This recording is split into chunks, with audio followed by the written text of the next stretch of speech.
E aí, pessoal, tudo bem? Sejam bem-vindos a mais um episódio do nosso podcast Posicione-se. Como vocês já sabem, aqui é um lugar de bate-papo, de descontração, mas principalmente de posicionamento diante de tudo aquilo que vem acontecendo na nossa cidade, no nosso estado, no Brasil e no mundo. E hoje é um dia muito especial porque nós conseguimos trazer a minha pastora aqui, pastora Rebeca Câmara, nossa convidada especial. Ela que é a pastora da Assembleia de Deus aqui em Belém, esposa do nosso pastor Samuel Câmara, que é o presidente aqui da Assembleia de Deus Igreja Mãe. Pastora, que alegria, que honra ter a senhora hoje aqui com a gente. Prazer é todo meu, Júnior. A paz do Senhor para você, a paz do Senhor para todos vocês ligadinhos com a gente aqui nesse podcast tão importante, porque fala de um tempo que é necessário a gente se posicionar. Mas para a gente se posicionar, a gente tem que ter fundamento, tem que ter conhecimento, tem que ter subsídio, né? E onde é então que a gente está conseguindo isso? Guiados pela Bíblia e pelo Espírito Santo. Nós estamos aqui, né, para prosseguir a caminhada. Uma honra estar aqui. Tá bombando, hein? Tenho acompanhado aí, ouvido o podcast. De vez em quando eu vejo alguém botando foto. Felipe recentemente esteve aqui também. Esteve aqui. Legal. Parabéns. Que bênção, pastora. Obrigado de novo pela sua presença.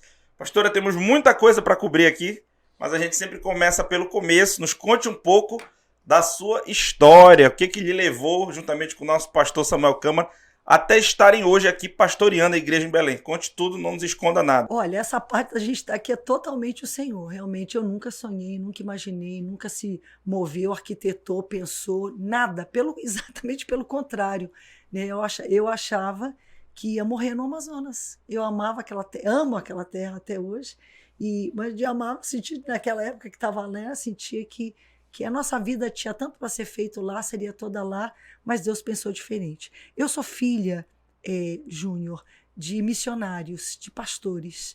Meu pai, pastor João Colenda Lemos, foi o fundador junto com a minha mãe, a missionária Ruth Doris Lemos. Hoje, certamente, ela seria chamada de pastora. Naquela época, com todo respeito, porque ela de fato era, ela era missionária, chamada de missionária.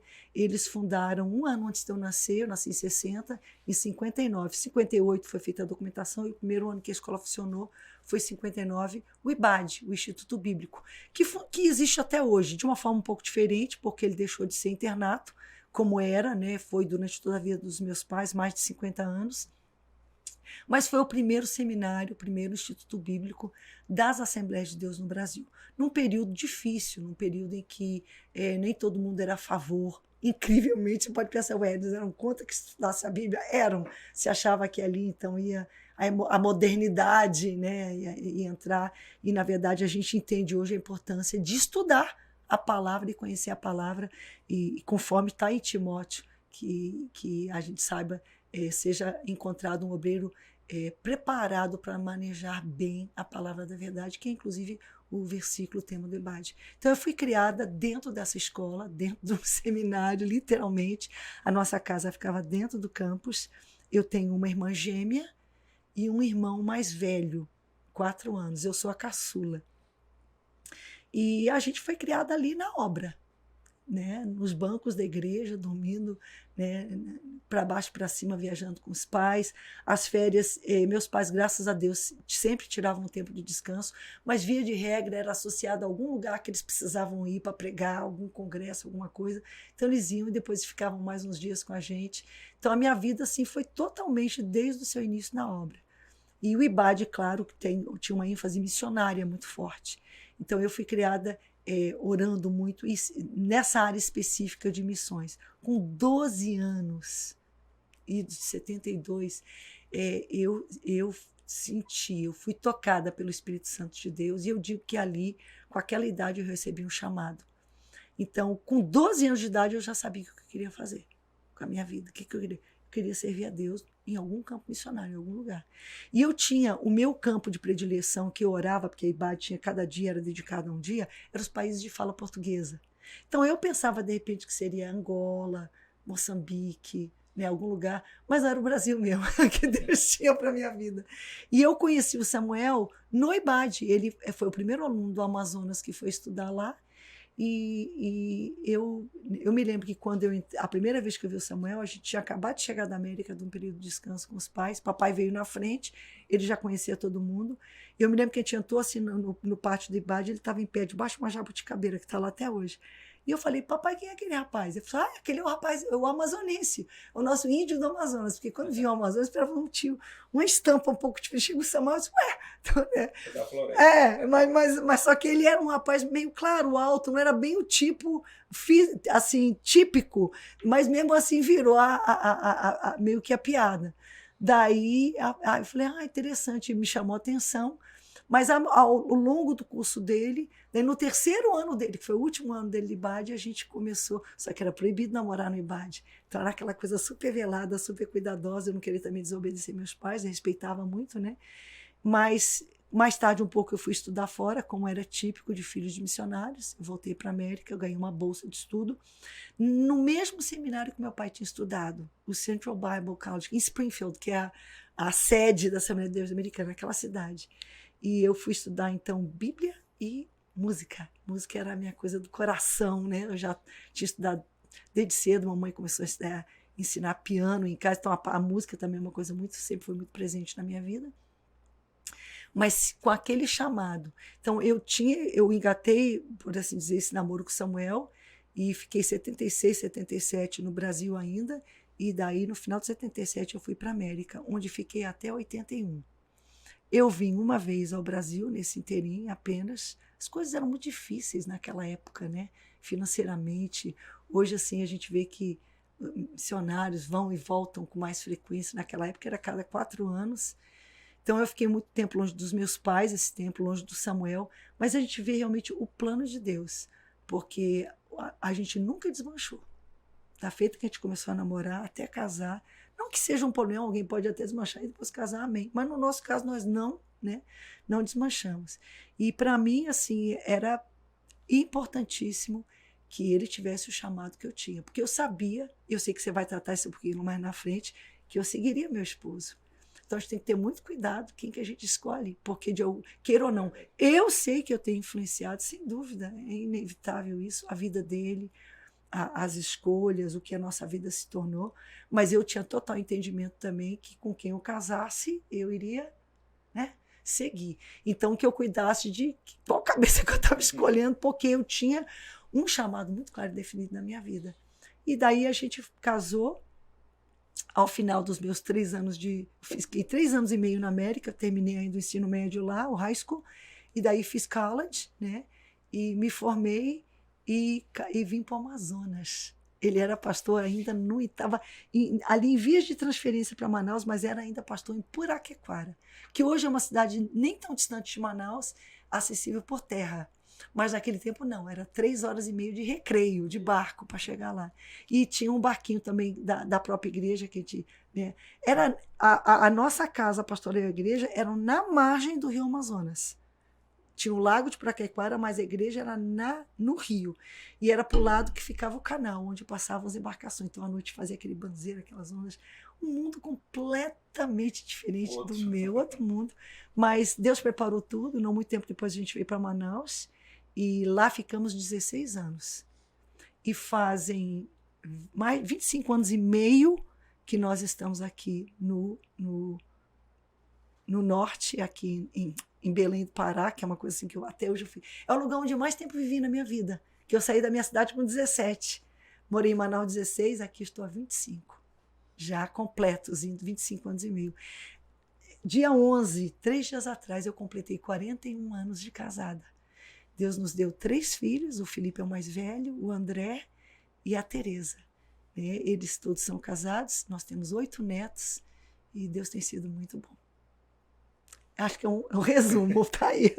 Que bênção, pastora. Pastor, e vocês são pastores que são pais de pastores, né? Tem o pastor Felipe, o pastor André, a pastora Tereza. E eu já lhe faço uma pergunta, porque a gente sabe que hoje existem pessoas que servem a Deus, que têm uma certa dificuldade dentro de casa em fazer o filho seguir nessa mesma direção. Então, já queria saber que conselho a senhora dá para os pais que estão nos assistindo, para que consigam criar os seus filhos nessa mesma direção, nesse mesmo caminho, nesse mesmo lema, que já foi lema da igreja, meus filhos e meus netos terão a mesma fé que eu tenho. Eu acho que vale a pena ressaltar, Júnior, que eu sou neta, sobrinha neta, eu sou, pelo lado da minha mãe, bisneta de missionários, de pastores, e neta, e filha de pastores, né? Então é uma coisa assim, é um legado que nem sempre. Eu acho assim que, primeiro, nós nunca obrigamos nossos filhos. Eu fui criada, eu não tinha que ser, eu só tinha que ser crente.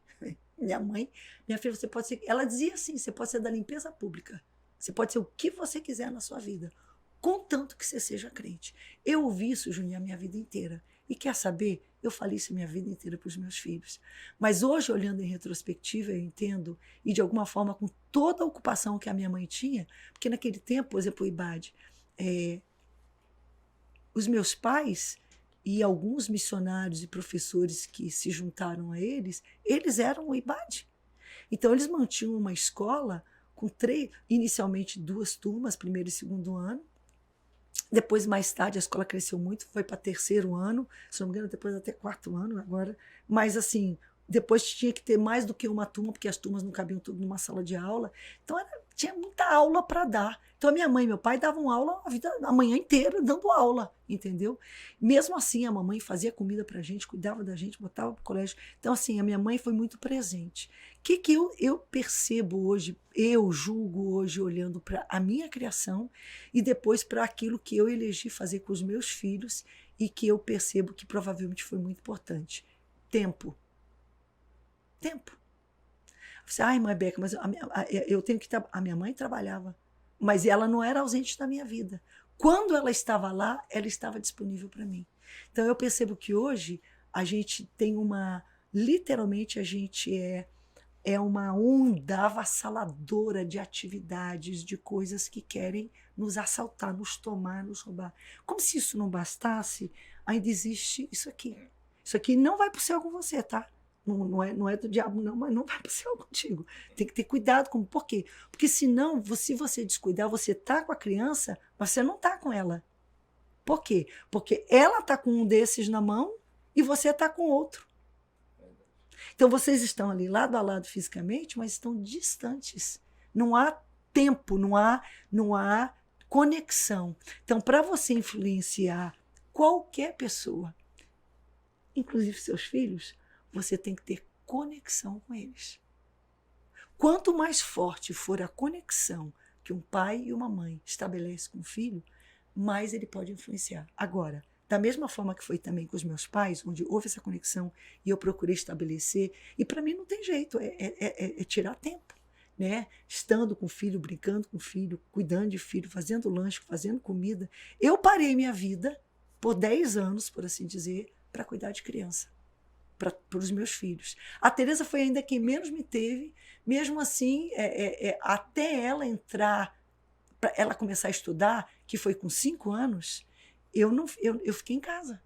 Então, foi uma escolha que eu fiz. Não é todo mundo que pode fazer isso. Mas, às vezes, uma pessoa, Júnior, ela malmente empata. Ela trabalha fora para pagar alguém, sobra alguma coisinha, mas nem sobra tanto. De repente, ela poderia ter algum trabalho, mas em casa ou meio expediente.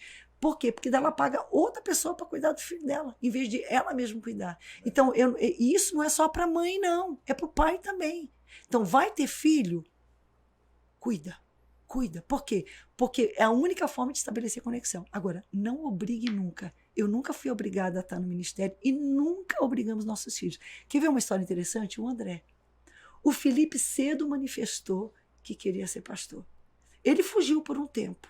Teve épocas assim que ele até depois, ele conta isso. Sim, mas contou aqui, pronto. Até o dia que Deus pegou ele bem pegadinho, como diz a minha irmã, e ele entendeu.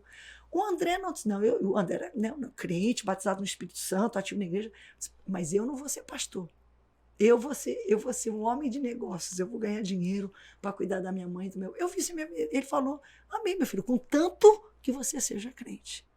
Eu me lembro que a primeira namoradinha que ele arranjou, ele me fez o favor de arranjar uma namorada assim, valendo, que não era da igreja, não era completamente de fora. Eu falei, André, que isso, meu filho?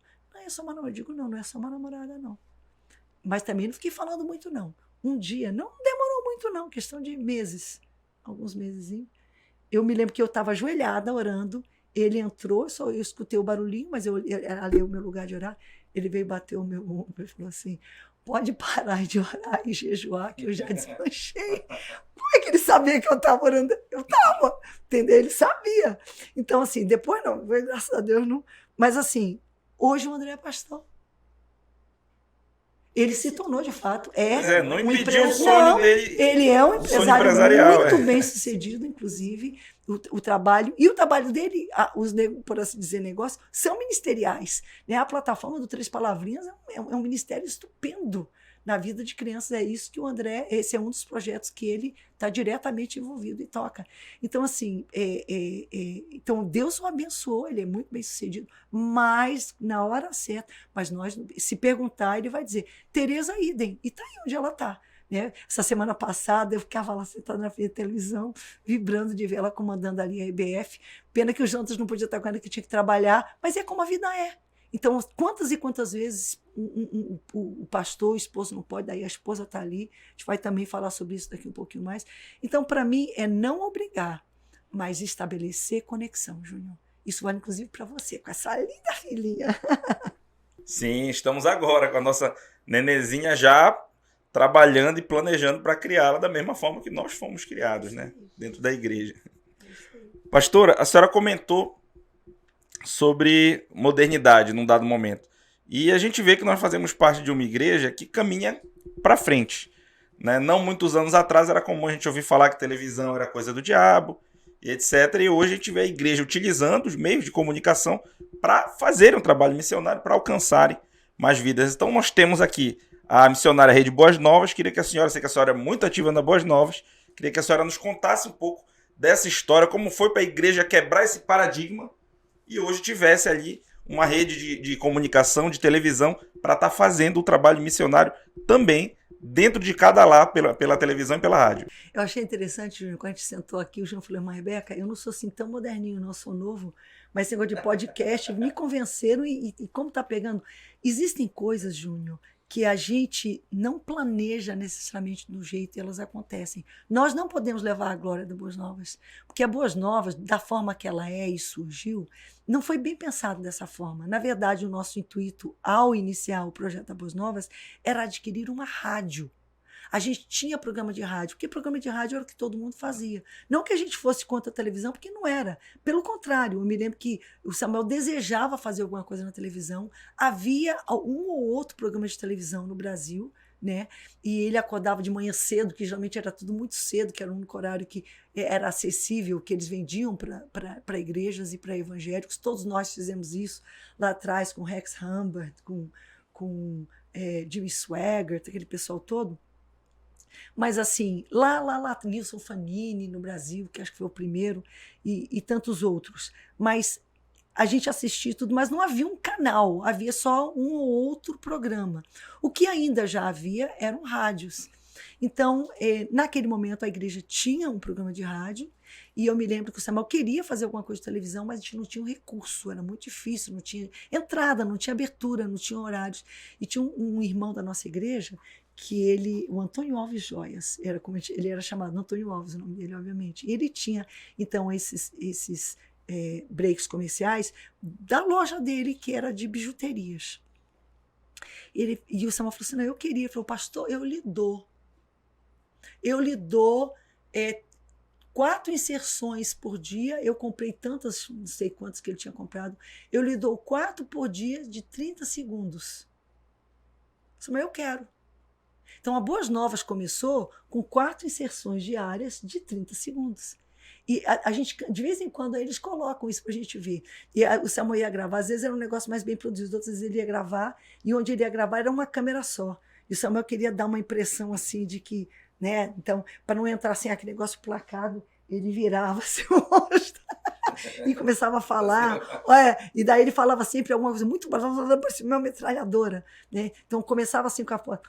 Aleluia, aquela música com a fachada da igreja lá em Manaus, ali do templo ali na Duque de Caxias, que é onde fica, né, 340, onde fica até hoje o antigo Templo Central, né, mantiveram o site histórico lá. E daí o Samuel estava falando ali, rapidinho, ele falava mais uns 25 segundos, porque tinha 2 segundos no início, tinha que ter 3 segundos no final para fazer a assinatura, né? Então, assim, e aquilo começou a entrar. Só que o que acontecia, por exemplo, com a rádio? Quando a gente botava um programa de rádio, a audiência subia naquele horário. Daí, quando eles viam que estava com muita audiência, eles botavam a gente para outro horário. E eu me lembro que quando também... Se bem que essa coisa de comunicação é uma coisa muito do Samuel, porque eu me lembro que quando a gente assumiu a igreja, o pastorado em Manaus, já existia um trabalho que vinha sendo feito, na verdade, antes dele assumir o pastorado, mas que, na verdade, estava debaixo da tutela e do comando dele, porque ele comentou com o pastor Cibides, pastor, naquela época a moda, assim, a coisa do momento era uma igreja ter o culto e a mensagem gravada em fita cassete. Você não sabe nem o que é isso. Né? Sabe? Mas assim, a igreja, a gente ia para fora, no exterior, algum lugar que a gente ia, eles te davam a fita cassete do culto. E aquilo era uma ferramenta de evangelismo. Então, e a gente morava na Zona Franca, onde as fitas cassete eram fabricadas, enfim, tudo. O Samuel conversou com o pastor Alcebiades, ele falou, não, pastor, é de Deus, pode tocar o barco, pode fazer. Fizeram uma campanha, comprar aquela máquina de reproduzir cassete, era gravado, daí com 5 minutos que o culto acabava, o povo ali, o irmão já estava na porta vendendo, era o DECOM, Departamento de Comunicação da igreja. Começou dessa forma. Então, assim, mensagens, né? Daí a pessoa ia lá e disse, não, eu quero levar para uma pessoa que tem uma mensagem de cura, tem uma mensagem de salvação, que eu vou para tal lugar, vou para o hospital. E ali começou, então, o Ministério DECOM, começou um trabalho mesmo, né? Os equipamentos e tal. Então, assim, quando a Boas Novas nasceu, ela não nasceu assim do nada. Havia em curso essas pequenas sementes, entendeu? E o início. Eu lembro que meu pai tinha uma fita do Billy Graham, que ele ouvia a fita cassete. Pronto. Um congresso que você ia, qualquer coisa, então a gente tinha esse, né? E o pastor Cibides era um grande pregador. Então, a gente tem muita coisa dele nesse sentido gravada. E ele, então, quando ele faleceu, nós estávamos ali lutando com o rádio. Então, a ideia era comprar uma rádio. E quando nós fomos atrás para comprar, encontramos, naquele momento havia uma rádio disponível para venda em Manaus. Só que eles só venderiam a 930 AM. Só venderiam se comprasse a TV. Aí o Samuel falou, não, mas a gente não está interessado em TV. Era a TV, Canal 8 em Manaus.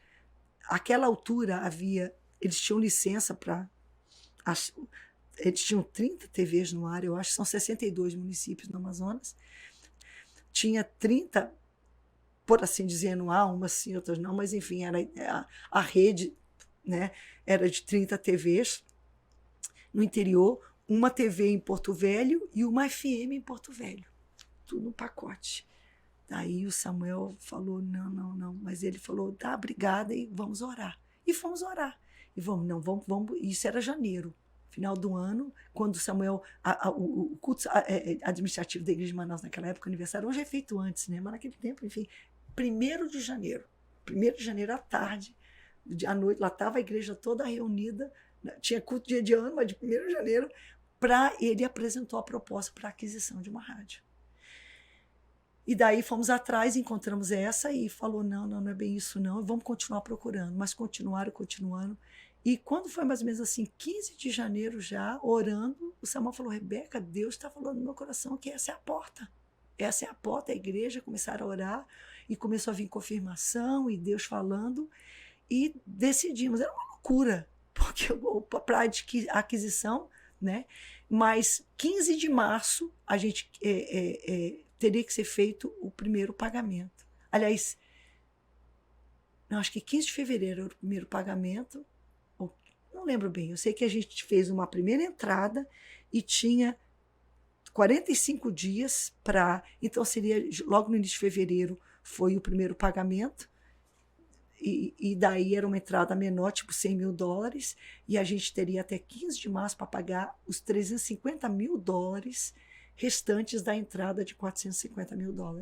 E a TV toda custaria $3,5 milhões, todo o complexo. Então estavam se preparando para uma emissora de rádio e acabaram de quebra pegando tudo aquilo, televisão. Entendeu? Então, de repente, a gente se viu com uma TV com 120 funcionários, que era, naquela altura, a retransmissora. Havia sido, durante muitos anos, a retransmissora da Globo, e depois, àquela altura, ela era a retransmissora da Manchete, da antiga extinta já, Rede Manchete. Enfim, vai entender. Então, não é que a gente foi enganado, mas não era aquilo que a gente inicialmente planejou, entendeu? Então, 15 de março entrou no ar a Rádio Boas Novas AM, 930 AM, e a TV, Canal 8. E aí, meu irmão, é uma loucura. Foi assim uma coisa... Eu não sei dizer para você, Júnior, até hoje, como é que a gente pagou, como é que a gente conseguiu. Mais difícil do que comprar, a gente descobriu depois, é manter. Manter, né? Entendeu?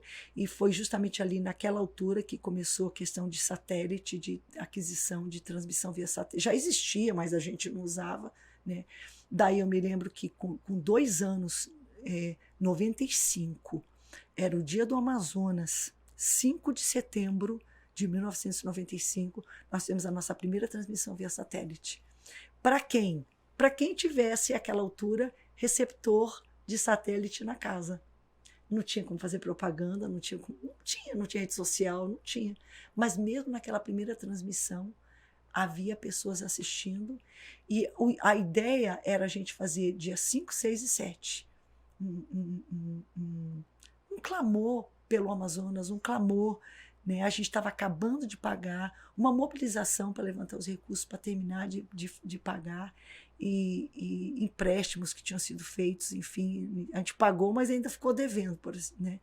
E orar pela nação mesmo. A ideia ali era 2 horas de transmissão, nunca mais saímos do satélite. Ali se iniciou o que ficou durante muitos anos chamado de JesusSat. JesusSat eram aquelas 2 horas de transmissão de satélite diárias que a Rede Boas Novas manteve durante muitos anos, até que ela entrou em cadeia, né? E o que mais ou menos a essa altura do campeonato foi quando o pastor Firmino se sentiu movido por Deus, comprou aqui. Nunca. O Samuel falou: pastor, compra que eu entro, eu pago metade. E Manaus entrou, então a gente não tinha nenhuma noção que viria para cá, Júnior. São coisas assim que... Então, assim, Deus existe, viu? Como Deus faz as coisas. Meu Deus! É coisa demais. É Jesus se Deus, é coisa demais, assim, para acontecer, que o braço do homem possa fazer e possa querer tomar glória. Então, toda honra e glória ao Senhor. Né? E há muita gente valorosa, semeador, gente que trabalhou, que vendeu picolé, churrasquinho, bombom, melancia, vendeu terreno, doou. Só no céu vai ser revelado. E tem que ser desse jeito, né, pastora? Pra gente saber que é ele, que não somos nós. Exatamente. Hoje já está com quantos anos, pastora, a Rede Boas Novas? A Boas Novas completou em março 29 anos. O ano que vem, ela foi adquirida em 1993. O ano que vem, 2023, a Boas Novas completar 30 anos. Tantas vezes, Júnior, em 97 nós viemos para cá.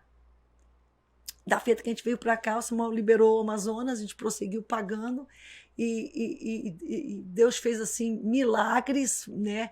E tantas vezes a gente devia tanto, e teve... até hoje, a gente opera a Boas Novas com imenso desafio e dificuldade.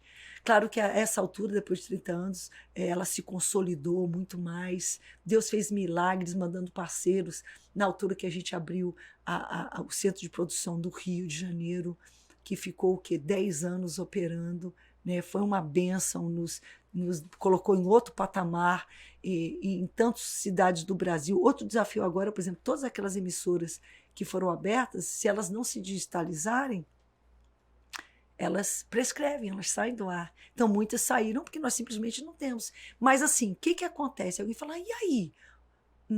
O Samuel fala: gente, vocês têm que entender uma coisa. Não é a respeito de dizer, tá vendo, o Samuel não deu conta. Não é minha, Boas Novas.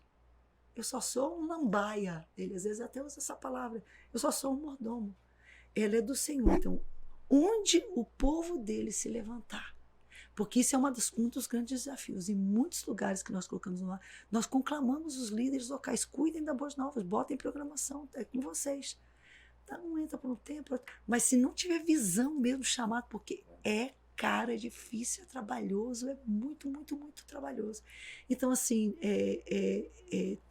a igreja local tem que se envolver, senão não vai para frente. Então, assim, a Boas Novas, ela está aí na dispensação de Deus. Enquanto Deus quiser, eu creio que até Jesus voltar. Daí, quando a gente vai tudo sumir, vai ficar aí para quem quiser. Bênção de Deus. Pastora, recentemente teve uma ação, um mover da igreja que impactou muito esse estado e até o Brasil, que foi o impacto missionário lá em Melgaço. Né? A igreja mobilizou todas as suas estruturas para estar levando ali cidadania, dignidade, a palavra de Deus ali para aquele município, que é o município com o pior índice de desenvolvimento humano do Brasil. E algo que chama muita atenção de quem não é da igreja é que a igreja leve a palavra de Deus, as pessoas já esperam. O que surpreende muita gente é ver que a igreja está levando a palavra, está levando o espiritual, mas também está levando um lado social. Construção de casa, cesta básica, atendimento médico, entrega ali de óculos, cadeira de roda. Eu nem conseguiria citar tudo que a igreja levou para ali no tocante à cidadania. Diante disso, eu lhe pergunto, hoje, qual é, fora a nossa função essencial de ganhar almas para Jesus, qual é hoje, na sua visão, a função social que a igreja tem? Olha, ela é indispensável, porque quem nos orientou e nos direcionou nesse caminho, Júnior, foi o próprio Jesus, o fundador da igreja, o dono da igreja. Ele deixou muito claro, em várias ocasiões, não foi nenhuma nem duas, foi assim, repetidas vezes, a gente vê Jesus estendendo a mão, curando, multiplicando o pão, cuidando desse lado dito mais material, mais carne, né? Ele salva o espírito, mas ele cura o corpo, ele provê o alimento, ele traz de volta uma criança para tirar o choro de uma mãe, de um pai, que estão a família, aquele lado físico, né? E Jesus deixou muito claro, por exemplo, eu posso de cara citar dois, alguém querendo atrapalhar Jesus, né? Quem é o meu próximo? Ele falou, quem é o meu próximo? Havia um homem que foi assaltado numa estrada, desceu um sacerdote, depois desceu um levita, ou seja, religiosos, aqueles que levavam a palavra, que deviam ter feito isso. Ele podia ter usado qualquer pessoa, Júnior, mas ele citou os dois personagens que ele coloca, são esses que preenchiam essa função mais esperada da igreja, que é apenas espiritual. E, no entanto, ele falou, e veio um samaritano, e o samaritano eram os judeus que eles sentiam que eles não eram puros, que eles não serviam a Deus direito, que não sei o quê. E esse veio e cuidou. Falou, quem foi o próximo? Ou então ele falou assim, quando for chegar a hora que a gente chegar no céu, que eu vou separar como a gente gosta de dizer, os bodes das ovelhas, né? Que vai separar quem são os meus e quem não são. Porque muito vai dizer, Senhor, eu preguei em teu nome. Senhor, eu expulsei demônios. Eu não te conheço. É nesse contexto que Jesus fala assim, eu tive fome e você me deu de comer. Ali na hora do vamos ver, do julgamento, eu tive sede. E eles meio confusos, mas quando é que você estava preso? Quando é que você teve fome? Quando é que você estava forasteiro? Quando é que você esteve nu? Ele falou, toda vez que você faz isso para um pequenino, você está fazendo por mim. Então, Júnior, nós não podemos, ainda mais no nosso tempo, eu creio assim, que há contextos onde uma pessoa não precisa de pão. Ela não precisa que eu leve para ela uma roupa, que eu leve um óculos para ela, porque ela tem um recurso financeiro para isso.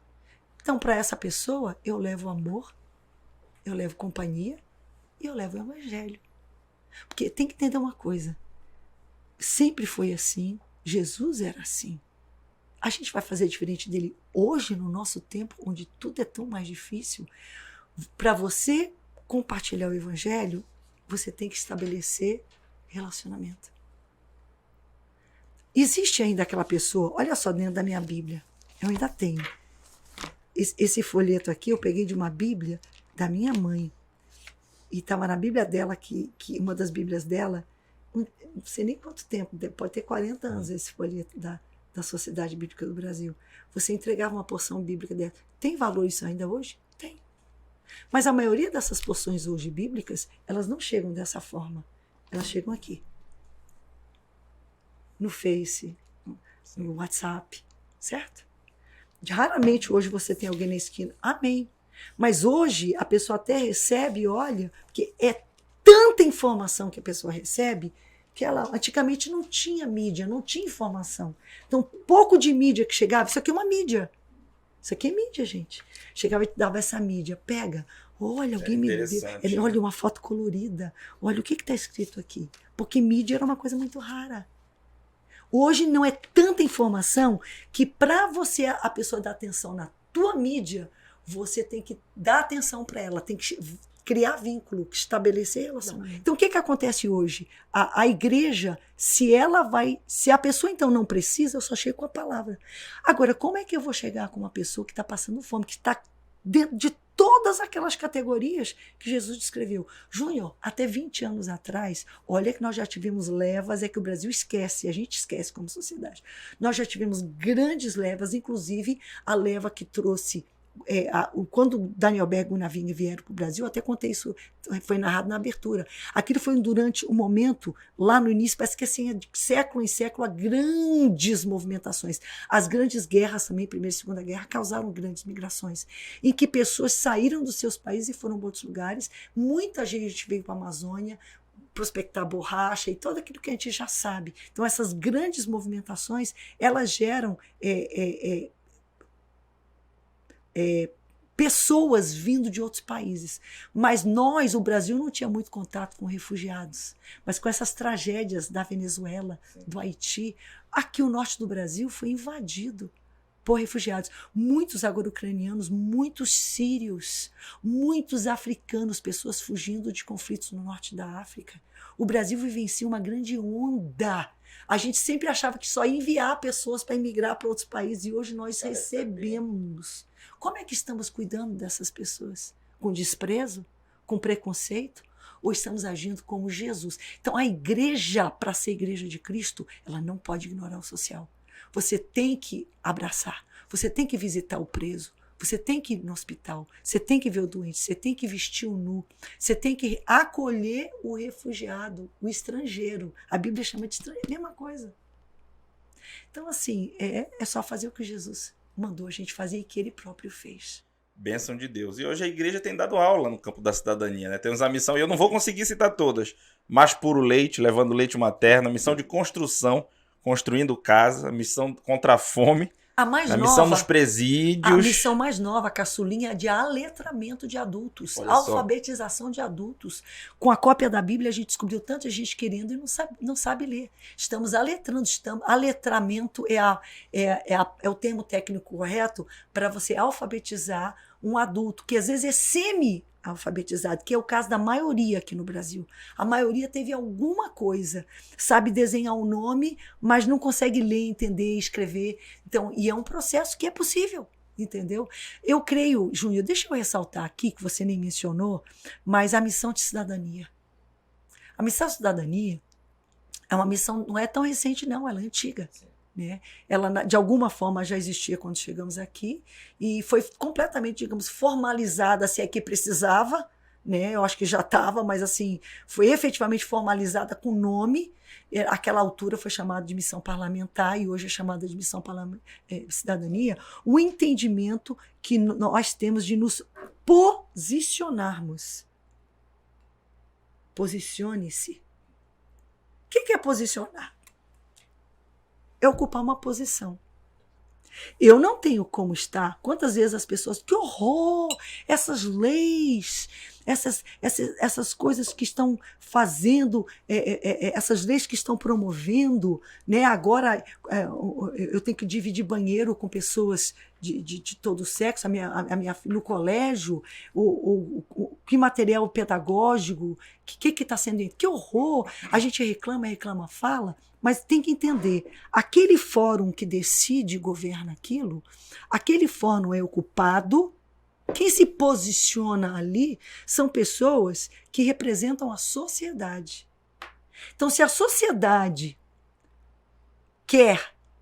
se a igreja quer influenciar a sociedade, ela tem que se posicionar em todos os fóruns onde seja possível. Qual é o acesso que eu tenho àquele local? Irmã, não se desvie com o que eu vou falar, tá? Mas não é jejum e oração. Eu devo orar e jejuar por aquelas pessoas? Devo. Oro, jejuo, oro. Mas a forma de entrar lá não é essa, não. A forma de entrar lá é o voto. Então, se quando nós estivermos diante de uma eleição, se a gente não entender que a gente tem que ser estratégico, a gente nunca vai se posicionar ali. O que é ser estratégico? É entender que se nós somos uma comunidade, por exemplo, em Belém, de dezenas de milhares de pessoas, a gente pode cabresto usar? Não, claro que não. Ninguém pode mandar no voto, ninguém. O voto é livre. Agora, eu tenho que, com os meus botões, como a gente fala, eu tenho que cruzar meu braço e botar minha cachola para pensar. Eu tenho que pensar. Bem, aquele local ali, aquela cadeira, aquelas cadeiras na Câmara Municipal, aquelas cadeiras na Assembleia Legislativa, aquelas cadeiras na Câmara dos Deputados, no Senado, são nossas. Por quê? Porque nós somos X% da população. Por exemplo, Belém, 10%. Praticamente só a Assembleia de Deus é quase 10%. Então, 10% não é que você... Não, isso é democracia. Democracia é representatividade, é você se fazer, entendeu? Agora, se eu tenho direito a 2, 3 cadeiras na Câmara Municipal e eu tiver 20 candidatos, eu não tenho como eleger 20, porque nós não somos 20, nós somos 3. É matemática, é soma, é bom senso, entendeu? É sabedoria. E Deus falou que a gente tem que ser prudente, tem que ser sábio. Então eu tenho que olhar e dizer, bem, se a gente tiver 20 e votar nos 20 tudo igual, ninguém vai chegar lá. E vai ficar depois todo mundo que não quer que a gente esteja lá, dizer isso mesmo, ainda bem que eles se desorganizaram, se desuniram, cada um foi para um lado. Por quê? Porque a cadeira é nossa. A influência não vai ser deles. Então, se a gente quer se posicionar onde tem que se posicionar, Júnior, a gente tem que ser estratégico. Então, abram o olho.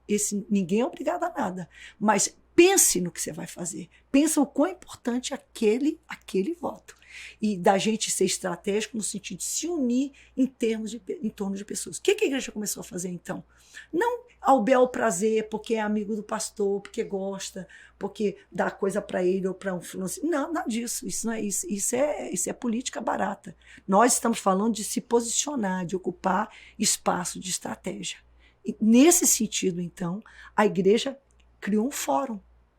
A missão com cidadania. Ela não acontece só no ano de eleição. Ela acontece sem parar. O tempo todo, no dia da reunião, do encontro de ministério, do treinamento de pastoras da igreja, naquela tarde, há uma reunião que acontece, entra ano, sai ano, entra mês, sai mês. Às vezes tem um quebra-galho em janeiro e julho que é férias. Em ano de eleição, não. Mas o resto do tempo, você sabe disso. Estou mentindo? É isso mesmo? Há 25 anos essa reunião existe. Quem é que é escolhido, então, para ser o representante? É quem é ativo naquele fórum. Então, às vezes, a pessoa chega e pastor, estou pensando, o pastor falou, eu nunca lhe vi na missão com cidadania. Ah, pastor, meu irmão começa não, mas a igreja não vai... Comece a frequentar, se envolva na missão com cidadania. Então, é esse envolvimento, esse encaminhamento, né? E ali, então, se percebe, se discerne. Eu sei que eu estou falando demais. Não, quem tem chamado, quem tem pendor, quem tem preparo, quem tem... Não é porque hoje a gente sabe, e isso é interessante, né? Partidos vêm e tem que... Por exemplo, eu estou aqui para encorajar mulheres, mais mulheres, assim, eu já fui convidado muitas vezes. Mas por que eu declino? Porque esse não é o meu chamado. Não é. O que eu vou fazer? Não é. Eu não digo nunca, porque nunca se diz nunca. Mas nesse momento, não. Isso não é. Mas, por exemplo, é o teu chamado. É o chamado do teu pai. É o chamado de tantos outros, tantos quantos que já foram eleitos. Ninguém é perfeito, obviamente, mas nós somos, é parte do corpo. Então, se nós não formos muito estratégicos, Júnior, as pessoas acordar e pensar, bem, então... Onde que eu vou colocar o meu voto? De modo que eu me posicione. Eu estou posicionada lá. Louvado seja Deus. Nós temos estado e prossigamos nos posicionando. Amém, pastor. Isso é muito importante, essa conscientização, porque ainda há né? Pessoas que acreditam, não, o papel da igreja não é se envolver com isso, é só estar ganhando alma para Jesus, mas nós temos identidade espiritual e para funcionar na Terra temos que ter personalidade Jesus jurídica. pagava imposto, meu irmão. Exato. Enquanto A César instituição, o que é de Deus, a César o que é de César, a Deus o que é de Deus. Enquanto instituição, nós vamos ser regulados. Vamos. Tem leis que tratam e ainda vão ter outras leis que vão continuar tratando sobre a igreja. Sempre foi importante, mas eu acho que quanto mais o tempo passa, Júnior, mais importante fica, porque mais se despertou. A gente não consegue amarrar, porque em outros tempos, se por assim dizer, tentou reprimir a igreja de outras formas. O caminho não era esse. Ninguém ousava, não ficaria muito cara de pau. Era velado, era, né? Então a perseguição era mais direta mesmo no pau, na pedra. Hoje não. Hoje se tenta conter, amordaçar, amarrar a igreja com leis. Todo mundo vai ter que obedecer. Crente não obedece. Tá vendo? Crente é obediente à lei. Tem que obedecer à lei. Então vamos fazer lei que eles vão ver só. E aí, o que você vai fazer? Porque você não botou ninguém lá para poder se posicionar. Epa, aqui não. Então, assim, são coisas que assustadoras até. A gente tem que abrir o olho. Com certeza, pastor. É nosso papel ocupar esses espaços. Nós não temos a missão de mandar missionários enquanto igreja para todos os lugares. Por que não dos lugares que vão decidir o que a igreja pode ou não pode fazer? É verdade. Né, pastor? Porque nós queremos ali um servo de Deus regulando a igreja, ou alguém que acha que a Bíblia é coisa do passado, que acha que a igreja tem que ficar trancada dentro do templo. Essa conscientização é muito importante. Obrigado pelo seu posicionamento quanto a isso. Pastora, avançando, a gente já está quase caminhando para o final. Essa semana, não, estamos dentro do tempo, está uma benção, está sendo muito edificante, pastor. Pastor, essa semana eu tive a alegria de poder estar ministrando numa igreja pastoreada por uma mulher, lá no Bengui, pastora Gleide. Ah, ela é demais. Bênção de Deus. Pessoal que muito templo abençoada. Lindo, num local lindo. mega complicado, mas a igreja toda no porcelanato, ar-condicionado, blindex, o templo é lindo. Sim. E ela que construiu. E o povo feliz. A gente olha logo para as pessoas, porque a gente sabe que as pessoas procuram a igreja por inúmeros motivos, para preencher o vazio do coração, para procurar algo diferente para a sua vida, aceitar Jesus, mas elas ficam na igreja por conta das relações que ela constrói ali. Verdade. Senão ela vai para outra igreja. E ela está lá há muitos anos já. E nós vemos que as pessoas ali são muito felizes. E é uma pastora, mulher, que dirige o templo, solteira, inclusive. Isso faz a gente continuar enxergando aquilo que a gente falou no início, como a igreja caminha para frente. A gente sabe que já existiu e ainda existe um certo preconceito com a questão da mulher ser pastora, ser dirigente de templo, estar ali recebendo o título de pastora.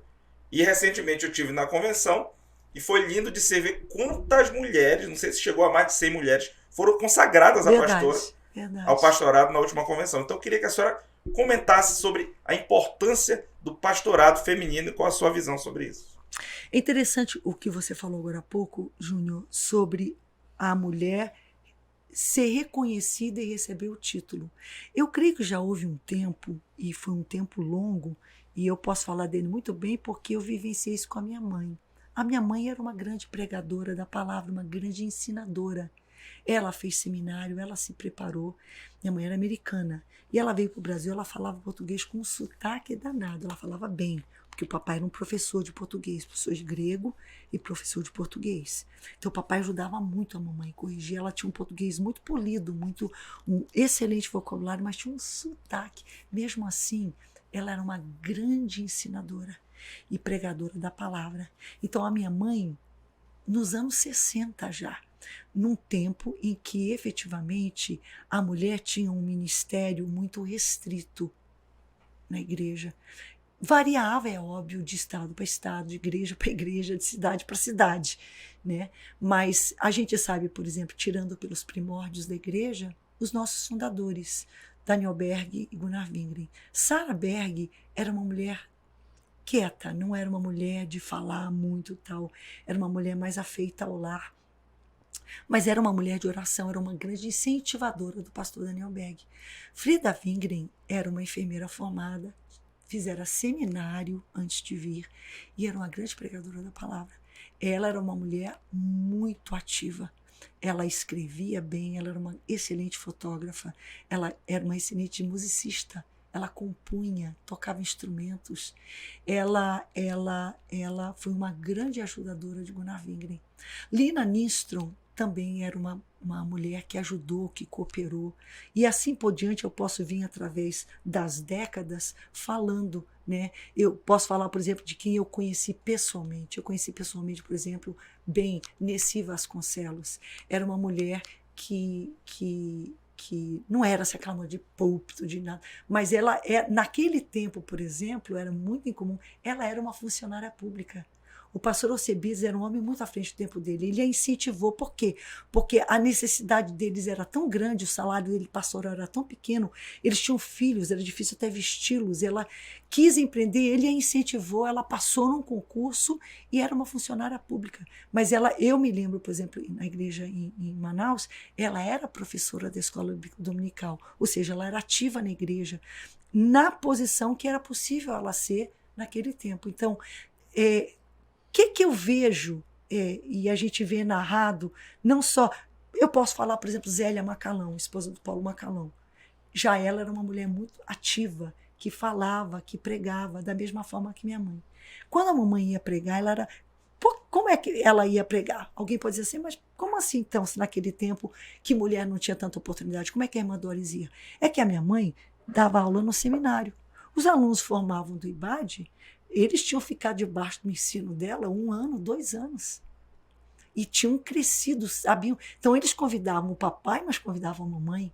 E a mamãe ministrava muito na área de missões, que era uma área assim, que não havia muita carência. E ela sempre estudava muito, sabia informações dos países, das religiões, quais eram os desafios. Então, eles convidavam muito ela para congresso de jovens, para ela pregar sobre missões, sobre o chamado dela.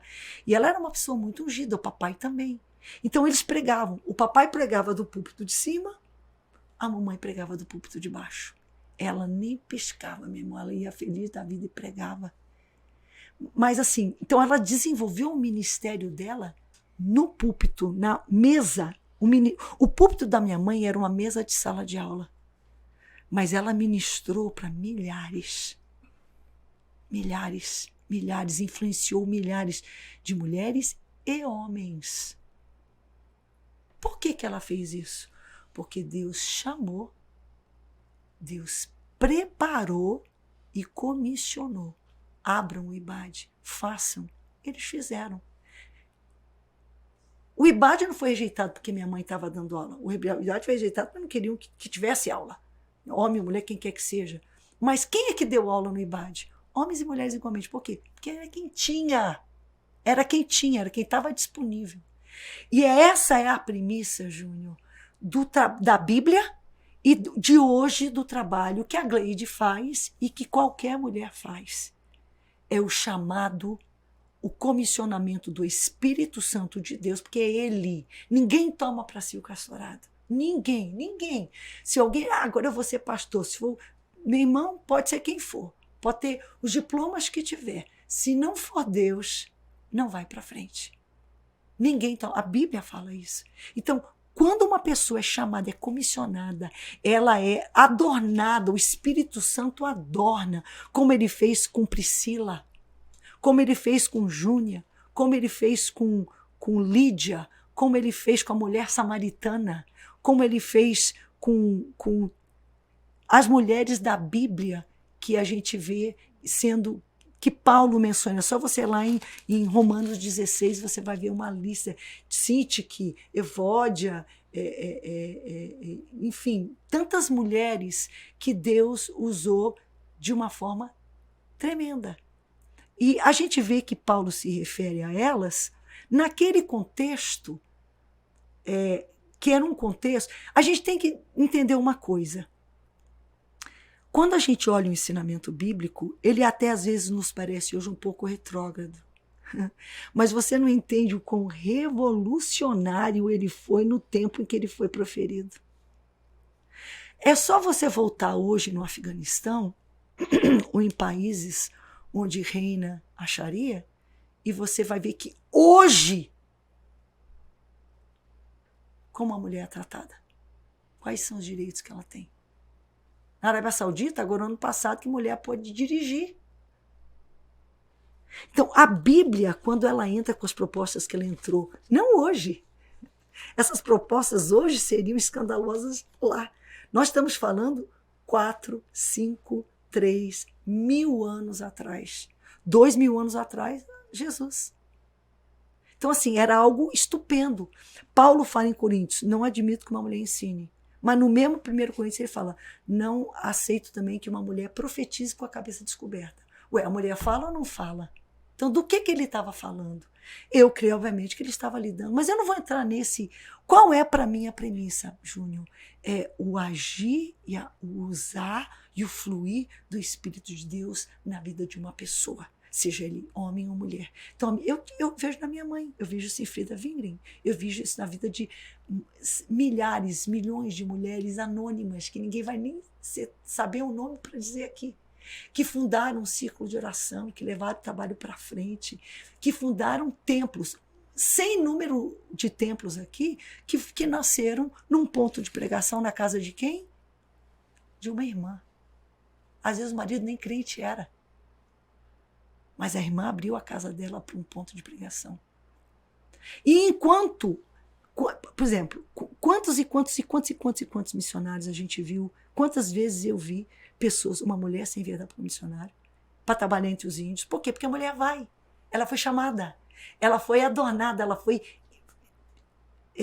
enchida, cheia do Espírito Santo, é a forma que eu ia dizer. Foi empoderada pelo Espírito Santo de Deus, com os dons, para levar a palavra. Então ela vai para onde Deus envia, ela obedece, ela abre o trabalho, ela ganha almas, ela batiza essas almas que ela ganhou, ela serve a Santa Ceia para essas almas.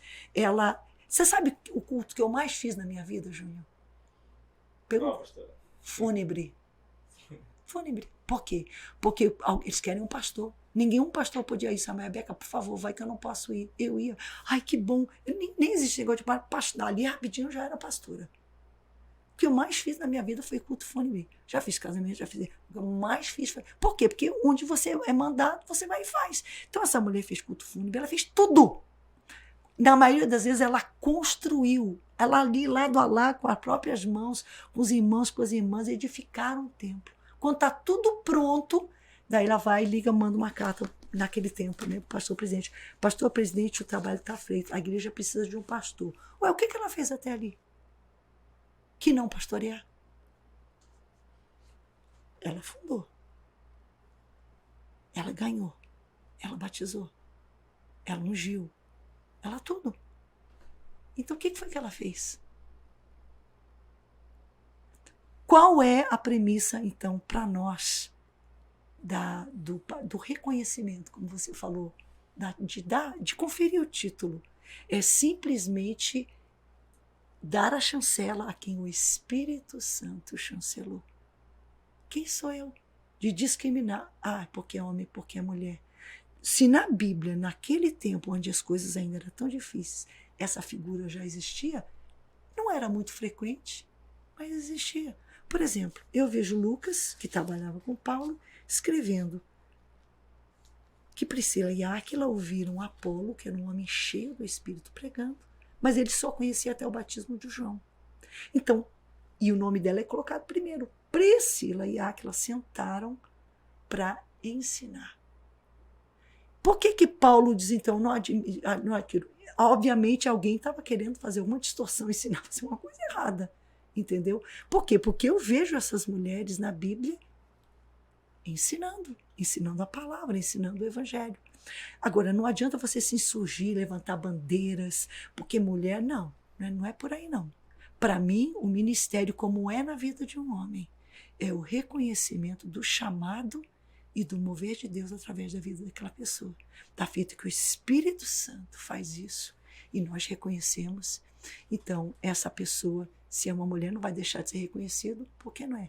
Mas não com bandeiras, não é por aí, não. Não é por aí. Em muitos dos casos, né, pastora, não é a consagração de um pastorado que vai iniciar. É o reconhecimento de um pastorado já existente há décadas. Tá? Há muito tempo. Exatamente. Né? Vamos combinar, Júnior, é como deve ser. É como deve ser. Porque até para um homem. Quantas vezes, infelizmente, se vê... Eu vou mexer com algo meio complicado aqui, mas vamos lá.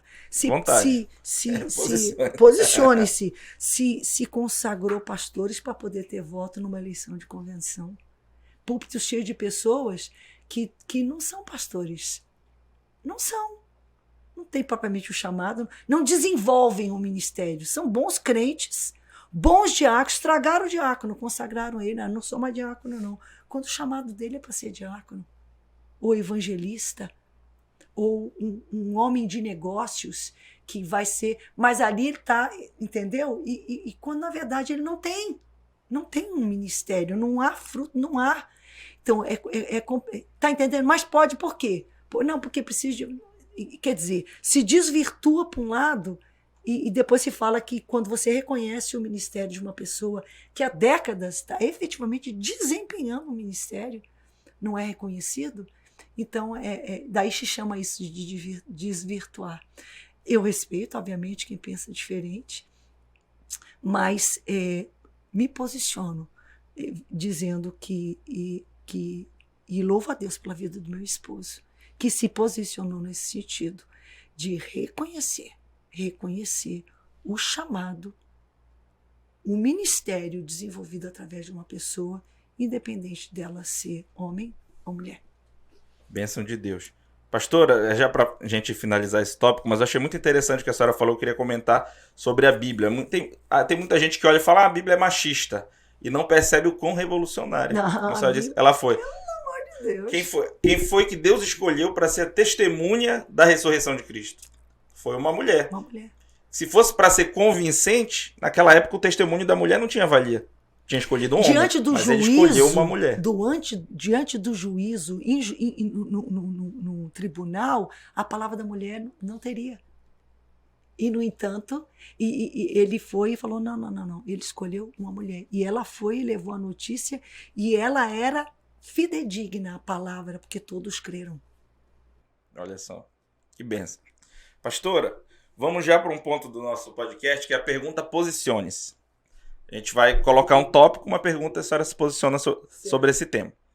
Então, pastora, vamos falar sobre o feminismo. Feminismo tem lugar na vida da mulher cristã? Posicione-se sobre isso. Não.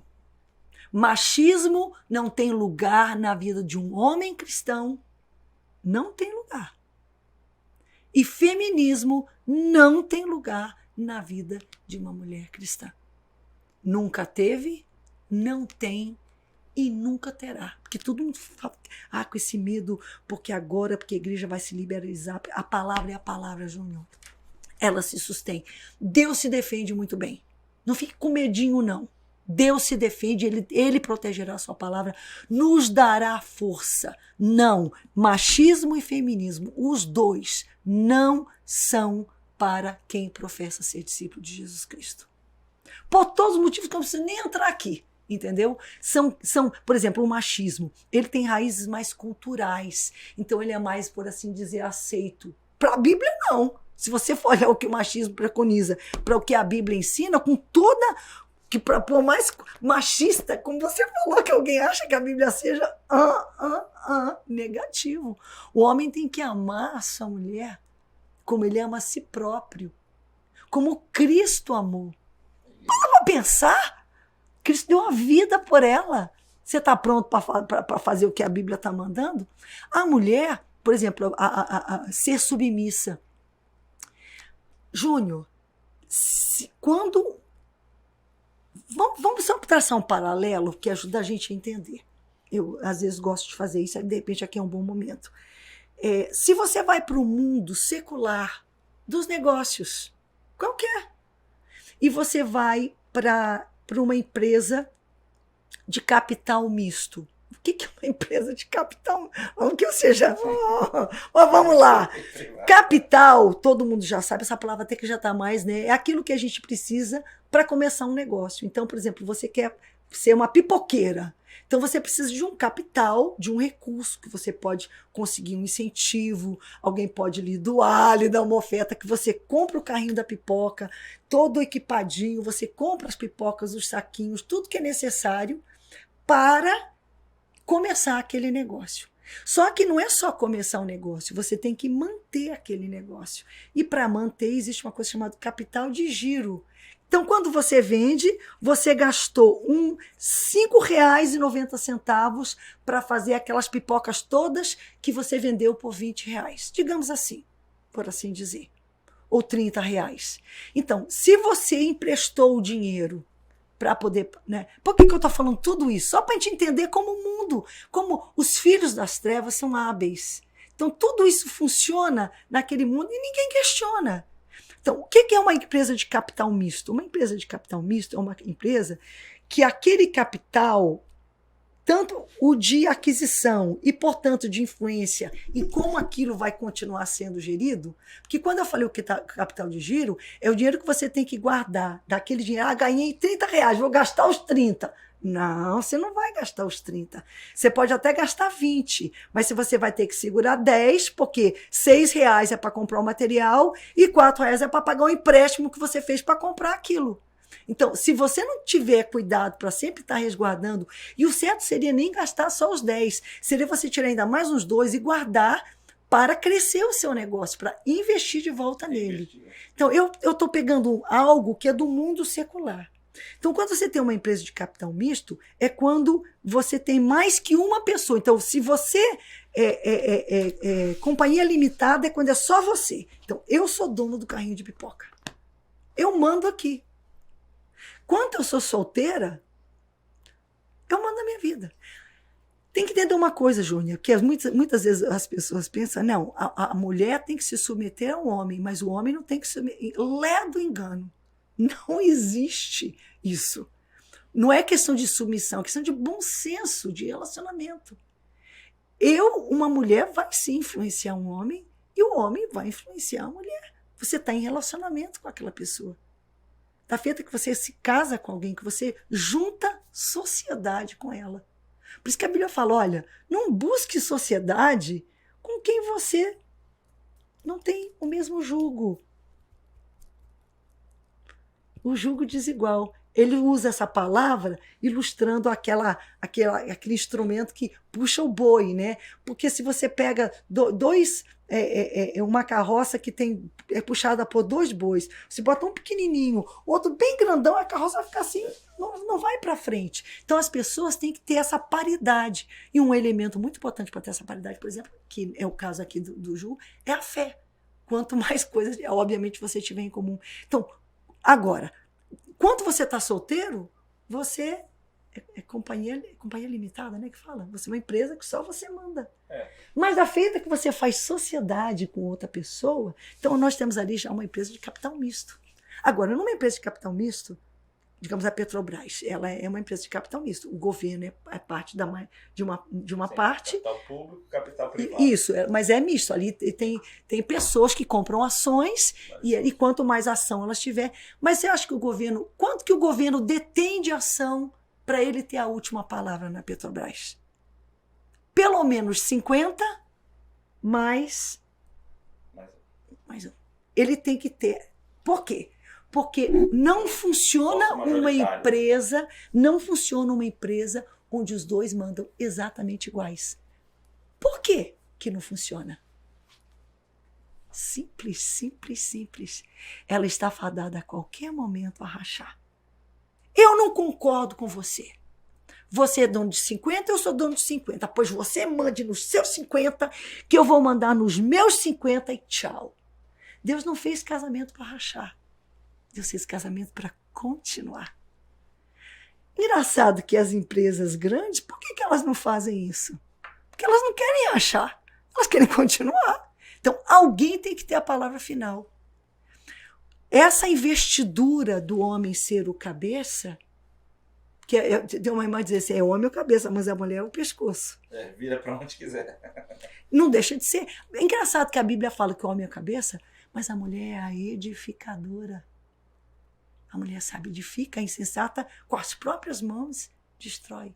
A mulher, e é verdade, a mulher está ali presente, ela edifica. Então não adianta você querer ignorar, menosprezar, espizinhar o papel da mulher. Como você também não pode querer entrar num relacionamento sem que haja essa atribuição da palavra final ser de alguém. Por quê? Porque senão vai achar. Então, a Bíblia fala, olha só. É só a gente olhar em 1 Pedro, no outro texto que fala sobre isso. Fala, homens, tratem suas mulheres com amor, com consideração. Porque se vocês não fizerem isso, as suas orações não vão ser ouvidas. Trate ela como um vaso, um vaso mais fraco. Trate ela com cuidado. Não é para você chegar, eu que mando aqui, que não sei o que. Não é isso, não. Não é isso que eu vejo na Bíblia. Então as pessoas pegam aquele pedacinho e tiram do contexto. Agora, por outro lado, Júnior, da mesma forma que não é isso que o homem é com uma mulher, também não é que você tirar o poder de uma pessoa ter a palavra final. Porque a gente vê, então, o que é o desejado? É que haja ali como um acordo. Que haja ali julgo igual. É interessante que a Bíblia fala em 1 Coríntios 7, o homem, porque se fosse como eles estão achando, estaria escrito assim, 1 Coríntios 7, o homem é dono do corpo da mulher, mas a mulher não é dona do corpo do homem. É isso que o macho diz, não, machista. Não é o que está lá. Lá está escrito assim, a mulher não é dona do próprio corpo, sim o marido. O marido não é dono do próprio corpo, e sim a mulher. Que tudo seja feito de comum acordo, que nenhum se deprive ao outro, se não por comum acordo, para se dedicar à oração por pouco tempo. Acordo. Esse é o sentido do casamento. Não é pensar igual, Júnior, que é outra falácia. Eu não, mas ele é muito diferente de mim. Claro, ele é de outra formação, outra família, outro tudo.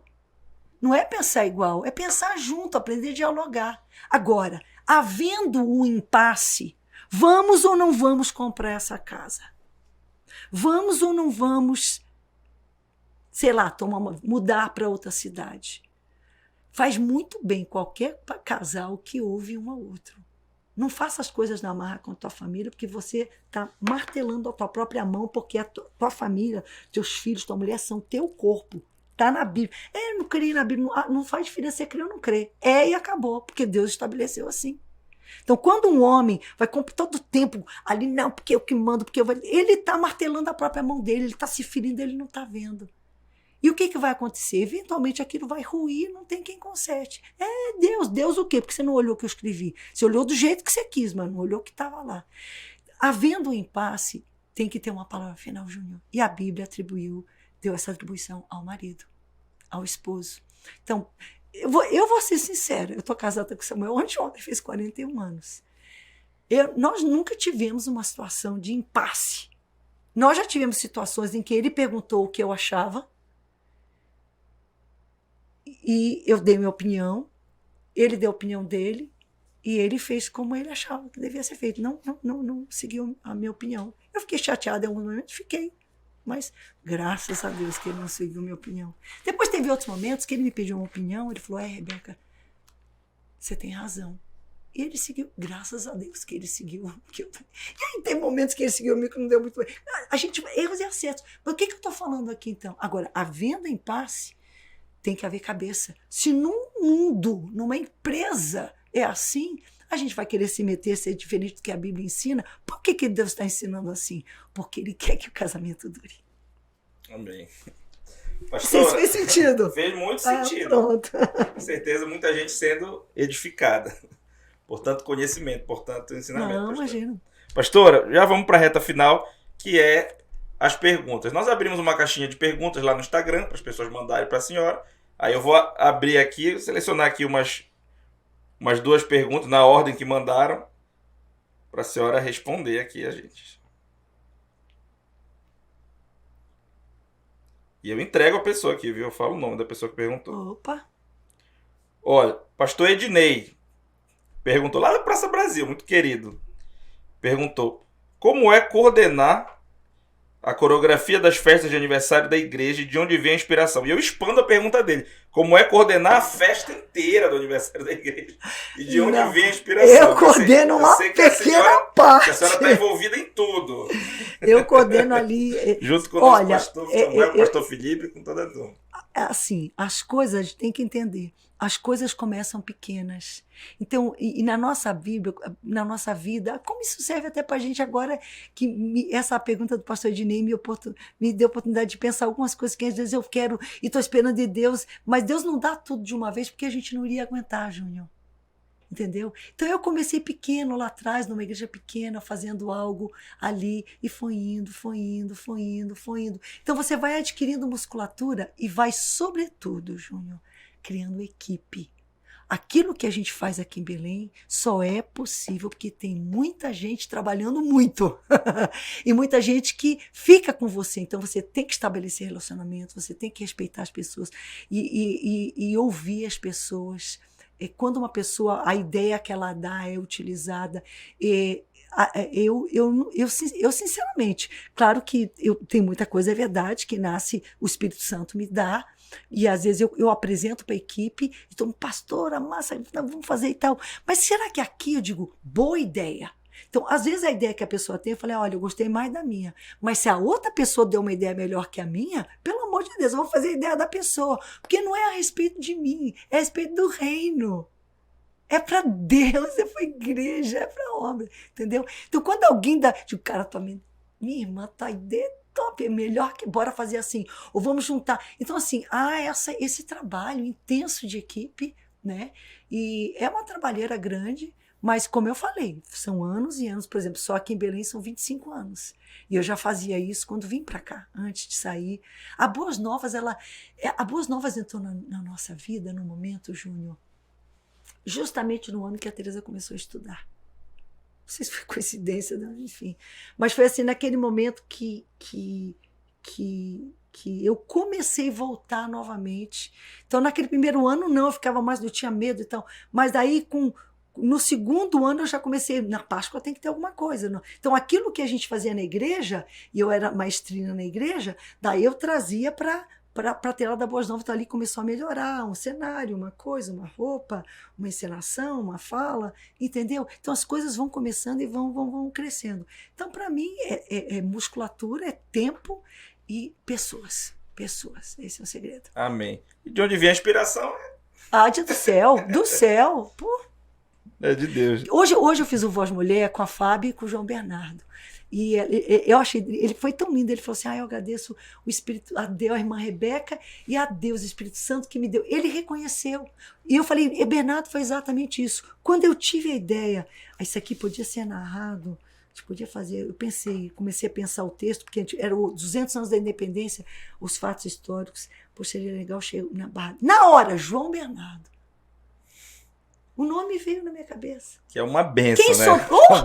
Quem que soprou esse nome? Claro que foi ele, o Espírito Santo de Deus. Então é só você, entendeu?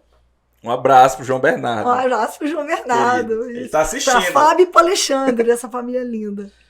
Família abençoada. Pastora, tá aqui, tem 2 pessoas que mandaram o mesmo tema. Jonatas perguntou. Eu não estou questionando o nome da outra pessoa, mas a pergunta dela vai ser contemplada, que é a mesma pergunta. Comente sobre homossexuais participando de grupos coreográficos nas igrejas do Brasil. Então, primeira palavra, nós temos que respeitar a pessoa que fez uma opção sexual diferente da gente. Ninguém tem o direito de detratar, de xingar, muito menos cometer qualquer tipo de agressão física de qualquer ordem, psicológica, qualquer ordem. Não pode, simplesmente não é aceitável. Alguém, não, peraí, isso é isso mesmo, se a gente olhar na Bíblia, a Bíblia fala que Deus odeia o pecado, mas ele ama o pecador. E a gente vê em Coríntios que Paulo fala, inclusive, citando a homossexualidade, dentre outras, porque tem os pecadinhos e pecadões, então pode fofocar, pode mentir, pode não perdoar, mas não pode ser, tudo é a mesma coisa, pecado é pecado, entendeu? Mas Paulo, ele elenca muitas coisas e fala, destes pecados fostes libertos. Então, hoje, a gente sabe que Jesus tem poder para libertar, há uma campanha muito grande que a igreja não se posicione nesse sentido. Então, eu acho que nós temos que respeitar a pessoa que faz essa opção, mas a pessoa que quer sair dessa opção também tem que ser respeitada. E a igreja tem que ter o direito de amparar e de receber. Então, a gente se vê diante de um desafio muito grande, Júnior. Porque, queira ou não, a igreja não é um local de perfeitos. A igreja é um hospital. A igreja é um hospital. Jesus veio para buscar e salvar quem está perdido. Ele falou, eu não vim para os sãos, eu vim para os doentes. Então, quando alguém busca abrigo na igreja, querendo ajuda, é muito difícil a igreja escorraçar. A família não deve escorraçar. Como assim, mãe Rebeca? É o que eu vejo na Bíblia. O filho pródigo saiu. É verdade, ele saiu. Mas ele não voltou um empresário bem-sucedido. Foi lá, o pai dele deu os talentos, ele foi lá, multiplicou os talentos. Não. Ele voltou sujo, fedido, magro, possivelmente coberto de chagas, de piolhos, ele cuidava de porcos. E o pai estava esperando.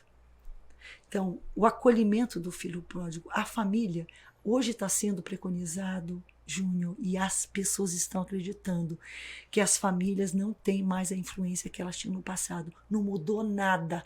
Pai, mãe, avô continua influenciando como sempre influenciou. É mentira. Isso, eu recentemente tive acesso a uma pesquisa fantástica que foi feita durante 30 anos, que eles ficaram espantados, porque eles achavam, não, porque essa geração está perdendo, e foram entender que não.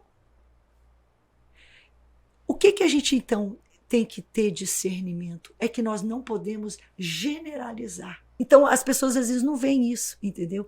Agora, a igreja, então, a pessoa tem que estar munida, Júnior, do Espírito Santo de Deus e ter o amor para acompanhar uma pessoa. Se vê que aquela pessoa não quer compromisso com Deus, então ela não devia estar na coreografia. Eu não posso impedir alguém de estar na igreja. Tomara, logo que nós chegamos aqui, eu me lembro que uma irmã falou, pastor Samuel, eu lembro uma vez, eu era líder do ciclo de oração, estávamos lá no Tempo Central, e o pastor Samuel foi ministrar nesse dia. E muito do estilo dele, ele falou assim, irmãs, tem algum, no final, alguém gostaria de fazer alguma pergunta? Não fazia meses que a gente estava aqui. 1 ano, quem sabe, 10 meses, não sei, meses. Alguém gostaria de fazer alguma pergunta? Porque às vezes surge muita coisa. Uma irmã levantou, uma irmã falou, estava perto, assim, ela falou, pastor, que é isso agora, essa modernidade que o senhor está permitindo na igreja? De vez em quando a gente vê esses jovens chegam, adolescentes, de calça comprida. Daí o Samuel falou, irmã, ninguém está encorajando ninguém aqui a usar calça comprida, não. Agora, deixa eu dizer uma coisa para a irmã. Eu prefiro os adolescentes todos dessa igreja, nem que seja, inicialmente, de calça, aqui sentado, nesse primeiro banco, ele até usou essa expressão, debaixo do meu nariz, onde eu posso amar, estar perto, abençoar, profetizar, do que expulsar eles daqui por causa disso e eles estarem no mundo. Ela não gostou muito, mas ele continuou, abriu, explicou com palavra. 1 ano depois, mais ou menos, essa mesma irmã veio chorando, pastor, pastor, me perdoe, eu vim pedir perdão, Deus, porque ela ainda rebateu ele, ela foi um pouco desrespeitosa. Ela falou, eu vim pedir perdão, pastor, porque a minha neta não quer mais ir para a igreja. E de fato, ela só queria estar, foi depois daquilo, queria estar usando calça, e a gente falou para ela, não podia, que não sei, agora, pastor, ela está andando com a tropa, está se metendo, está sendo, ela viu que a neta dela estava sendo puxada para a prostituição, estava desesperada. Não estou dizendo agora vamos abrir a porteira, não estou dizendo isso, só estou dizendo que há coisas que você tem que administrar, mas tem que administrar com autoridade, com discernimento do Espírito Santo de Deus. Então, nesse caso, a gente monitora. Há pessoas que estão ali lutando, tentando viver para Deus. A gente trabalha, bora, vamos trabalhar esses trejeitos, bora, vamos lidar com isso. Agora, você trabalha isso com amor. Você não trabalha isso envergonhando a pessoa, expondo a pessoa, falando, Deus, é até ilegal, não pode. Mas se uma pessoa está procurando, está pedindo ajuda, então assim, não é uma coisa fácil de responder, não. Entendeu? Por quê? Porque não existe resposta fácil. Não existe. Não há, é uma coisa a ser trabalhada, direcionada, e no jejum, na oração e na direção do Espírito Santo de Deus. Mas é muito importante, pastor, é isso que a senhora colocou, inclusive na história, que ilustrou muito bem, do pastor Samuel. Porque tem gente que ainda tem aquela visão, normalmente que não é da igreja, de que não, homossexuais não são bem-vindos dentro da igreja, quem pensa de uma outra forma não é bem-vindo dentro da igreja. E é claro que não. Não é bem-vindo para você ir exercer a sua sexualidade dentro. É bem-vindo para você estar ali recebendo uma palavra, com Jesus adorando. E ser discípulo dele. E para ser discípulo dele, a gente sabe. Então, ele tem que ter... Agora, tem uma coisa, sabe, Júnior, que é a diferença também que a gente tem que fazer entre, às vezes, até estar na igreja e estar no altar. Se você está no altar... Minha filha está ligando aqui para mim, já desligou. Se você está no altar, daí você tem que estar com a vida em ordem. Então, grupo de louvor, grupo de coreografia. E não é só com a ordem em relação à homossexualidade, não. O garoto pode estar tendo relação fornicando, quer ter relação solteiro antes de casar, e daí é aceitável? Não. Mesma coisa. Para Deus é mesmo pecado. Não tem diferença, não. Então, assim, entendeu? É o tipo da coisa que nós temos que... A diferenciação é importante. Uma coisa é você estar no altar... Né? Outra coisa é você estar ali buscando, né? Isso. Então, isso vai até para quem está nos assistindo, que está ali buscando e já quer estar no altar, quando de repente ainda está com algumas questões que precisam ser tratadas. Importante. Pastora, a nossa última pergunta de hoje, já para a gente finalizar. A Suane perguntou, ela sempre pergunta, todo podcast, ela pede para o convidado contar uma história engraçada, ou cômica, que viveu aí ao longo da vida. Eu sei que a senhora deve ter muita história para contar. Se a senhora quiser se comprometer a voltar hoje, a senhora guarda e conta no retorno. Pode ser que eu tenha que contar no retorno. Não, você até me pediu no início, tinha lembrado de uma, mas é meio difícil. Vamos lá. Eu falo inglês, todo mundo sabe disso, né? Porque não por minha glória, não, porque fui ensinada desde a infância mesmo, a minha mãe. Então, onde a gente vai, que tem gente que precisa de tradução, a gente traduz. Então, eu já vi muita coisa engraçada acontecer com negócio de tradução, entendeu? Porque a pessoa vem e fala inglês por exemplo, essa foi com Samuel. Não era eu traduzindo, era ele estava no interior. Eu não estava com ele, mas ele estava no interior. E ele tinha um pastor americano que era muito amigo do pastor Cebido. Nessa época, o Samuel nem era pastor da igreja, a gente era pastor auxiliar. Bem no início, a gente era recém-casado. E o Samuel foi, então, acompanhando esse pastor Cebido, não podia ir por algum motivo. Então, o Samuel fez uma viagem no interior com eles. Eles ajudavam, comprando barcos, motor, para os pastores, e gostavam de ir lá visitar e ver e pregar. E daí o pastor pegou e fez uma campanha evangelística, botou palanque, aquele som, chamou a cidade toda, os irmãos, botou os bancos da igreja, tudo fora a cadeira, né, para o irmão visitante pregar. E o irmão visitante tinha um tema para a mensagem dele. E ele chegou, o tema da mensagem dele era Payday Someday. Pay é pagar, day é dia, é o dia do pagamento, someday, algum dia. Vai ter o dia do pagamento algum dia. Ele estava aplicando sobre a volta de Jesus, sobre aquilo que ele fala. Mas payday, there's gonna be a pay. Os irmãos do interior começaram a rir. Já entendi. E ele começaram, e Samuel tentando, ele começa de cara, Júnior, porque ele falou, there's gonna be. E ele ficava falando, e o Samuel tentando manter.